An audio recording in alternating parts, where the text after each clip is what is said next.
So my name is Alyssa Hauer, and I'm an MA student here at Concordia in the Faculty of Art History, and the curator of the exhibition 1 of 13 in 67, Memories of a Hostess at the Israel Pavilion from the Archives of Sara Riesman. And I want to welcome you here for the opening of that exhibition, and also acknowledge that the land on which we are gathered is the traditional territory of the Canyon Kahaka, a place which has long served as a site of meeting and exchange amongst nations. This, I think, is important to mindfully recognize in a year of so many historical Canadian anniversaries, which invite us to look back and reflect on our past. So just a few introductory remarks and thank yous before we officially open the exhibition. As you can see, we've taken the covers off that have been on all day. And since it's been such a very full day, and we're all excited to partake in the refreshments that are at the back, I'll keep it as brief as possible. So the exhibition in its final form morphed significantly from my initial proposal in the fall, which I brought to Dr. Nicoliani and Dr. Lerner when they invited me to participate in this conference as a curator.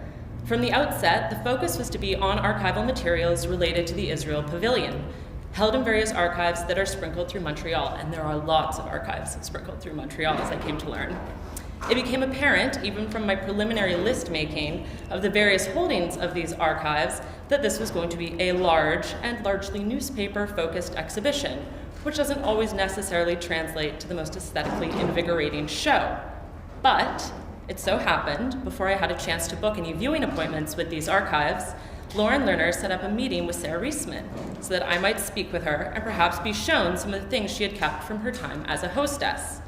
I was hardly expecting, when Sara graciously welcomed me into her home, to find a veritable personal archive, beautifully kept, with the kind of variety of ephemera and media that makes object-obsessed scholars like myself giddy. After that first meeting with Sara, when Sara shared her stories and memories with me, it was unanimously and enthusiastically decided by the conference organizers and I that Sara's archive would take center stage of the exhibition, and it would be more personal and oral history driven as the approach to Israel's Pavilion at Expo 67.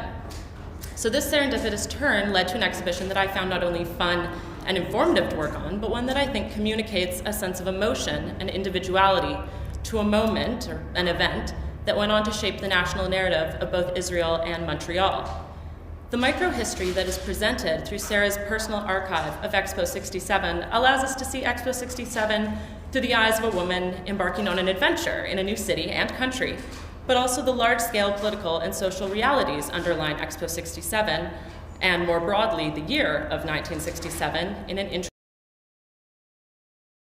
interesting and unique way. For me, one of the perfect examples of this is Sara's Expo 67 ID card and name tags. While the former reads her birth name, Sara Schmidt, the latter read Miss Shamir. Sara told me how all the hostesses, without sufficiently Hebrew-sounding names, were assigned ones for their tenure as hostesses. This little piece of memorabilia therefore hints at the wider project of Israel's national identity and narrative building, or consolidating, at that time. This is echoed in the thank you letter from Yaakov, or Yanai, the General Commissioner, to Sara, which is on view just in the next room over in the glass cases with a translated copy for those who can't read Hebrew. When he says, I quote, "The Israeli Pavilion was the greatest project in the field of Hasbara, but the state has carried out in its 20 years of existence. The Israel Pavilion as Hasbara, which translates to explanation in Hebrew, but connotes a kind of propaganda or public diplomacy, geared usually to international eyes, is also apparent in the narrative structure of the pavilion itself, as we saw in Talor's presentation, for those of you who were here. And we can also see this on the wall panels, which are in the back, and also on the slideshow that will be running with all of the digitized slides from Sara's collection. And in them, you can see how the pavilion really stitches together the ancient history of the Jewish people to the turn of the century settlers and post-World War II Jewish immigrants to the new state. So I don't want to just continue talking about the objects when they're actually here for you to see, so I won't ruin it, and I'll stop there, but I do encourage you, if you have any questions or comments as you are viewing the exhibition, to please approach me, and also to do some quick thank yous. So first, Professor Jaba Nicoliani for inviting me to do this project, and Jennifer Solomon for all of her help and support.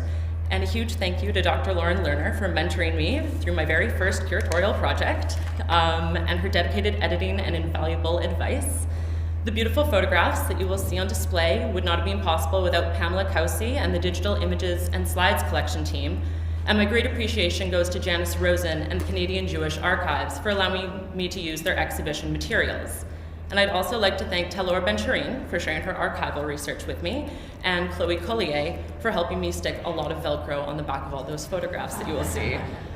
I'm also very appreciative to Dr. Aaron Newman, who is with the Tel Aviv Museum and the Tel Aviv University, and to his team Gili Shapira and Anat Grenger-Shmuli at the Azrieli Architecture Archives at the Tel Aviv Museum of Art, whose collaboration with us allowed us to show you some of the images that are on display at the Tel Aviv Art Museum's Israel on Display, which we've been talking about throughout the day. So a little piece of that exhibition is here for us. So, most importantly, my gratitude goes to Sara Riesman, whose willingness to answer my millions of questions and allow me access to her fantastic collection made this entire project possible. So thank you, and I hope you enjoyed the exhibition.